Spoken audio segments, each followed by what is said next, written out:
آنے والے 3-4 مہینے میں کچھ ایسی ڈیولپمنٹس ہیں کہ اس میں جو مسلم لیگ نون ہے اس نے جو اپنی ابھی تک وفاداری ثابت کرنے کی کوشش کر رہے ہیں اور اوبیڈینٹ سرونٹ بنے ہوئے ہیں، تو ان سے مزید اوبیڈینس اور مزید لائلٹی کی ڈیمانڈ کی جائے گی، جو کہ پولیٹیکلی ان کے لیے بہت مشکل ہوگا، اور جب وہ تھوڑا سا پیچھے ہٹیں گے تو پھر آپ دیکھیں گے ان کے ساتھ کیا ہوگا۔ جس طرح یہ آدمی جو ریکارڈنگ کر رہا ہے مجھے نہیں پتا ہے کون ہے، جو اس طرح لگتا ہے کہ ایک ادارہ جو ہے وہ دوسرے ادارے سے کچھ نہیں پوچھتا، وہ بندہ اٹھا لیتا ہے، ٹھیک ہے، اور دوسرے ادارے کو نہیں پتا ہوتا، الزام آپ دوسرے ادارے پہ لگا دیتے ہیں، اٹھایا پہلے ادارے نے ہوتا ہے، بالکل۔ تو یہ کوآرڈینیشن نہیں ہے، یہ جس طرح ہے نا مختلف جنگل کا قانون ہے، جس کے ہاتھ میں لاٹھی ہے وہ اٹھا لے۔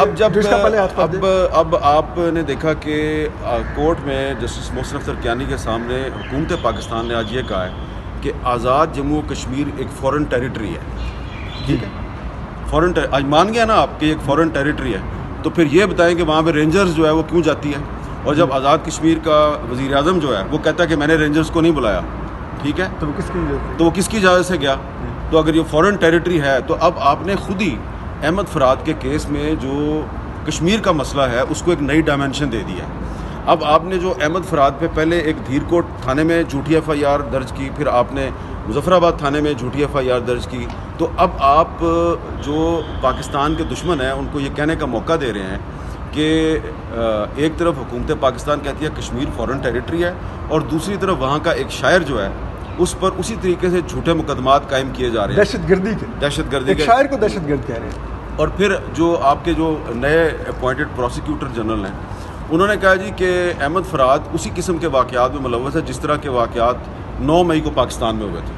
اب آپ جو کشمیر کی صورتحال ہے اس کو پاکستان کی صورتحال سے آپ کمپیئر کر رہے ہیں، اور آپ اتنے اگنورنٹ ہیں کہ آپ یہ نہیں دیکھ رہے کہ 9 مئی کی صورتحال جو ہے وہ ایک پاکستان میں پولیٹیکل پارٹی ہے، وہ جو ہے کہہ رہی ہے جی کہ ہماری جو حکومت ہے اس کو غلط طریقے سے ہٹا دیا گیا ہے، اس میں وہ ایک سابق army chief general Qamar Javed Bajwa کا نام لے رہے ہیں، وہ اس کو فوج کی اور ایک سیاسی جماعت کی لڑائی بنا رہے ہیں 9 مئی کے واقعات، ٹھیک ہے، ہر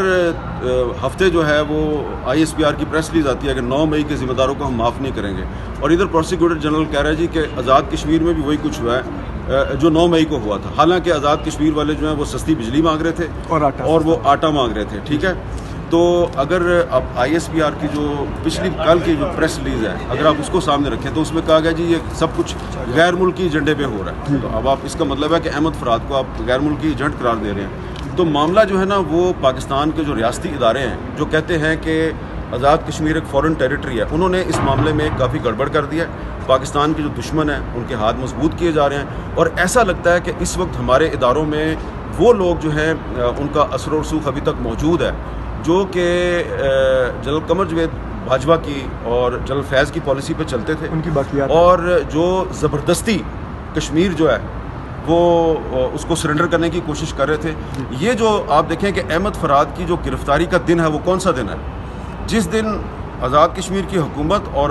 جوائنٹ عوامی ایکشن کمیٹی جو ہے آزاد اس کے درمیان ایک معاہدہ ہو گیا، ہر کسی نے سکھ کا سانس لی کہ جناب اب معاملہ ختم ہو گیا، آپ نے اسی دن اٹھا لیا ایک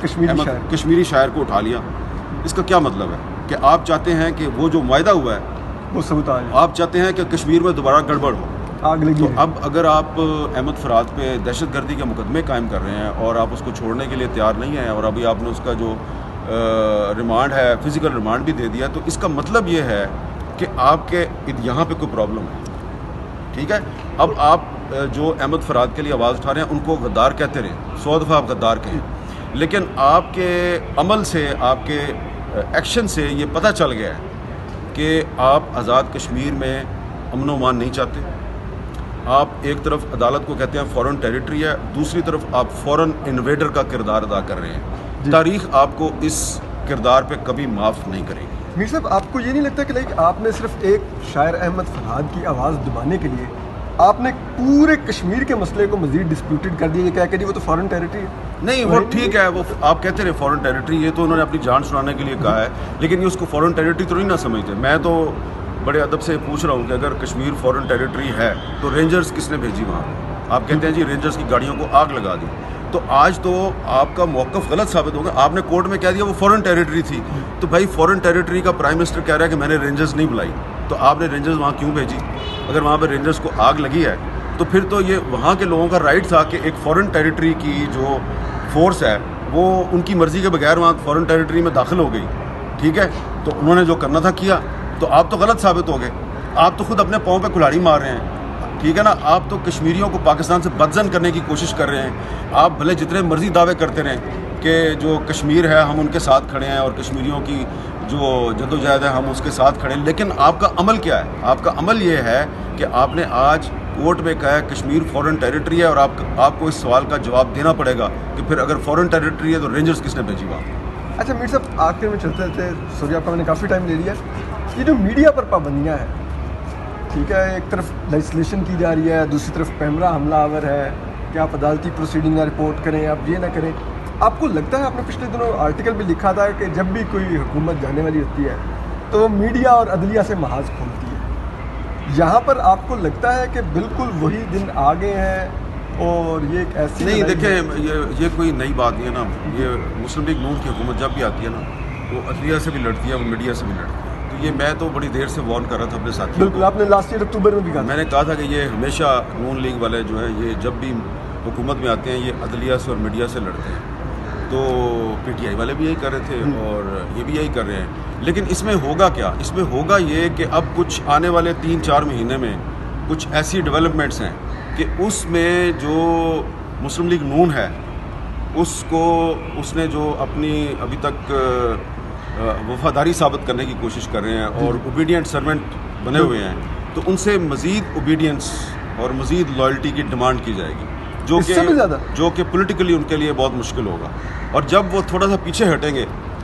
تو پھر آپ دیکھیں گے ان کے ساتھ کیا ہوگا.